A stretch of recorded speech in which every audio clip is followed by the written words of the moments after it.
What is the monkey doing? Tell me what the monkey... He ripped her face off. He ripped her face off? He's trying to attack me. Is the monkey still by your friend, or can you get close to your friend? He's eating her.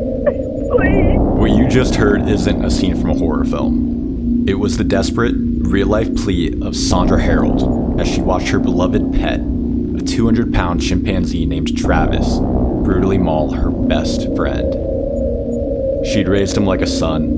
He was a local celebrity who drank wine from a glass and even used a toilet. But on one horrifying day, the wild animal cage inside of him erupted, destroying lives and leaving behind a legacy of pain and unanswered questions. This is the story of how a beloved pet chimp became a monster.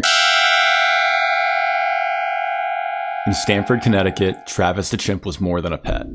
He was family. Born in 1995, he was purchased by Sandra and Jerome Herold when he was taken from his mother at just 3 days old.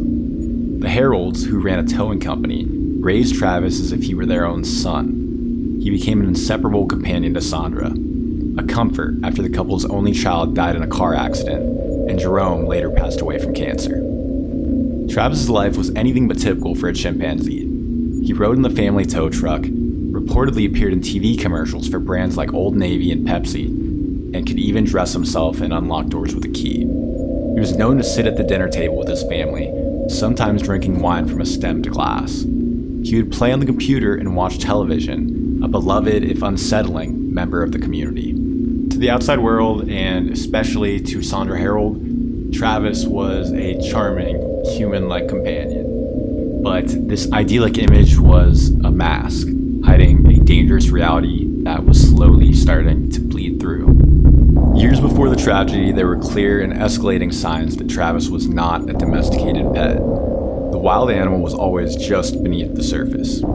In October 2003, after someone threw an object at their car, Travis unbuckled his seatbelt and opened the door, and escaped into downtown Stamford. For 2 hours, he led the police on a chase through busy intersections.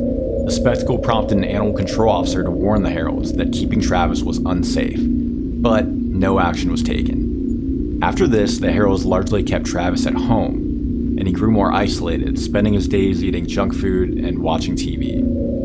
By the time of the attack, he was overweight, weighing around 200 pounds.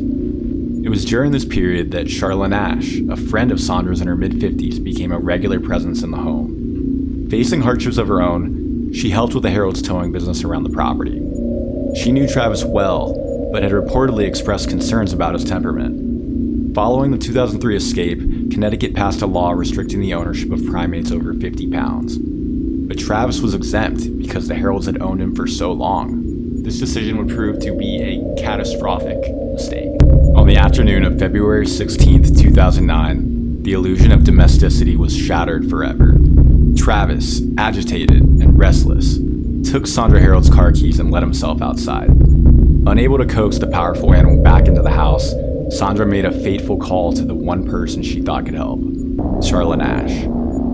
Sandra pleaded with Charlotte to come over. When Charlotte arrived, she tried to lure Travis inside by holding up one of his favorite toys. But something about this moment, perhaps the fact that Charlotte had a new hairstyle or was in an unfamiliar car, seemed to trigger an unimaginable explosion of violence.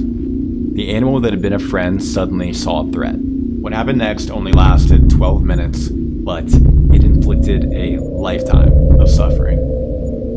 Travis lunged at Charlotte Nash, throwing her against her car before pouncing. For the next 12 minutes, the 200-pound chimpanzee mauled her with a ferocity that is difficult to comprehend.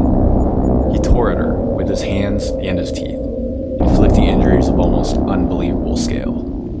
Sandra Herold watched in horror as she desperately tried to save her friend. She grabbed a shovel and hit Travis, but it had no effect on the enraged animal. In a moment of pure panic, she ran inside, grabbed a butcher knife, and stabbed Travis in the back multiple times. She later recalled, "For me to do something like that, put a knife in him, was like putting one in myself." But even the deep wounds didn't stop the attack. Travis simply looked at her before continuing his brutal assault. Realizing that she was powerless, Sandra ran back into her house, covered in blood, and dialed 911. The recording of that call is a document of raw, unfiltered terror. Stand for 911. Where's your emergency? Oh, this is Sandy. 241 Rock Crimin Road. What's the Send problem? the police. Send the police. What's the problem there? The chimp killed my friend. What's the problem with your friend? Oh, please. What's the problem with your friend? I need to know. Send the police up with a gun. With a gun. Hurry Who up. has a gun? Please hurry up. He's killing my girlfriend. What is the problem?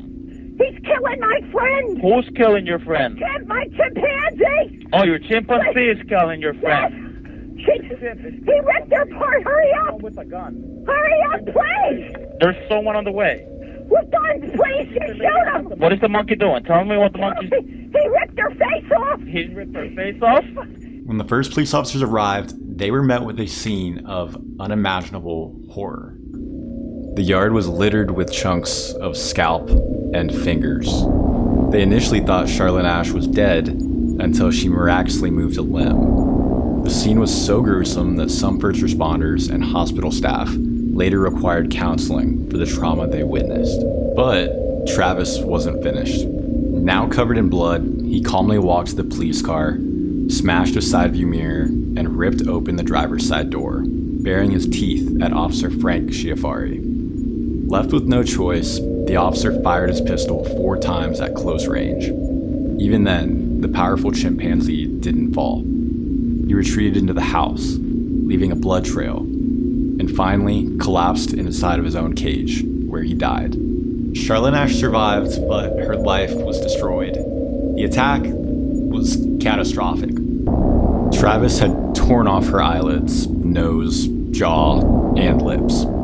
He had broken nearly every bone in her face, completely torn off one of her hands, and almost severed the other. Doctors later had to remove her eyes due to a severe infection, leaving her permanently blind. In 2009, in an act of incredible bravery, she revealed her face on The Oprah Winfrey Show, showing the world the true horror of the attack. 2 years later, she underwent a groundbreaking full-face transplant. While the surgery was a success, giving her back a life she thought was lost, an attempted double hand transplant later failed.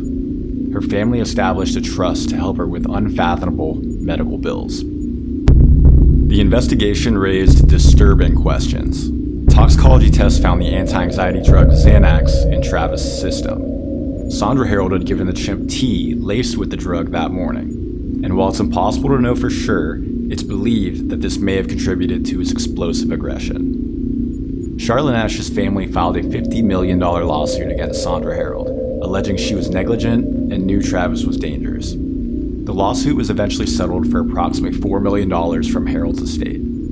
Sandra Herold would never fully face the legal consequences, though, as she died of an aneurysm in 2010, just over a year after the attack. In the years since the attack, Charlotte Ash has shown remarkable resilience. She lives in an assisted living facility, navigating the world without sight.